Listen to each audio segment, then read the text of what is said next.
we live to ourselves, I can assure you, we'll die of ourselves.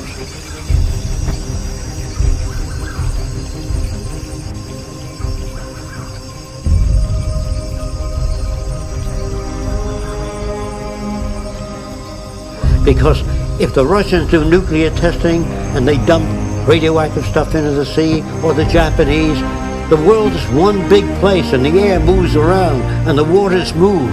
Therefore, living to yourself, your little isolated colony, your little culture that you want to build, your little city that you want to build of people with like-mindedness, all of that has no basis for survival.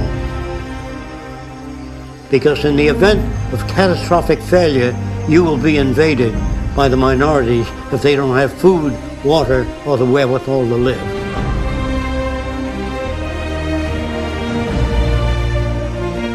You can't find the answers by declaring a society democratic. You can only find the answers by research and development.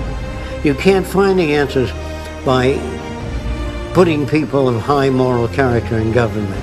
You can only find the answers by innovation, by studying the systems and the problems, and working on methods of alleviating those problems, not through law.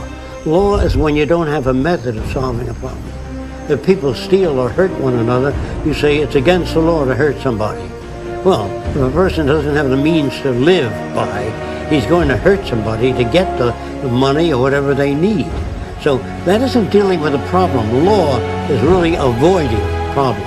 It's just nailing a proclamation on the wall saying, you don't do this. You see, it doesn't work. In the long run, you might cause people to consider an action before they take it. But all laws come into existence because of scarcity. Always difficult to imagine that. When there's scarcity of water, people will steal it, remove it, if not for themselves, for their children. So all the laws in the world, but if you don't want people to steal water, you build an electric fence around the water. See? And this is the way you say, you don't need to put up a sign, don't steal water. But those people will die. So we don't want to do that. We don't want to build a fence around our country, say, this is the greatest country in the world, we're going to keep it that way. We depend on other countries.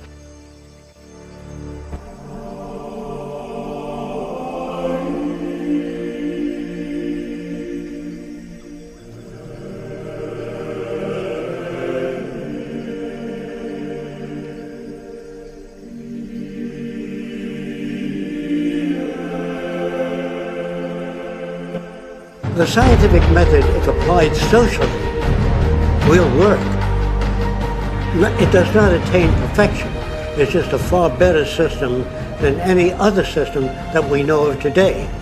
In other words, I'm not talking about utopian societies where everybody is happy. There's no such condition. All social systems are in a state of evolution. That is, an established society is one that has found a way that worked for the people in control of that society. Whereas all societies are emergent, constantly evolving. There's no such thing as attaining a sane world. Sanity depends on the acquisition of information and applying that information to the well-being of all people and protecting the environment. That's what I mean when I use the word sanity. We live in an environment that's so loused up, it's very difficult to generate good feelings between people because they come from different places with a different value system and different needs. In the society of the future, someone asked me, would everybody be alike in your society? Yes, in certain areas. They will love the earth and take care of it, stick their hands out when they meet another person with a different culture and say, your values are different than mine, I'd like to learn more about your way of thinking.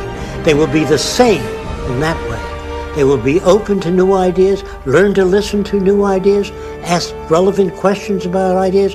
Yes, in those areas they will be alike.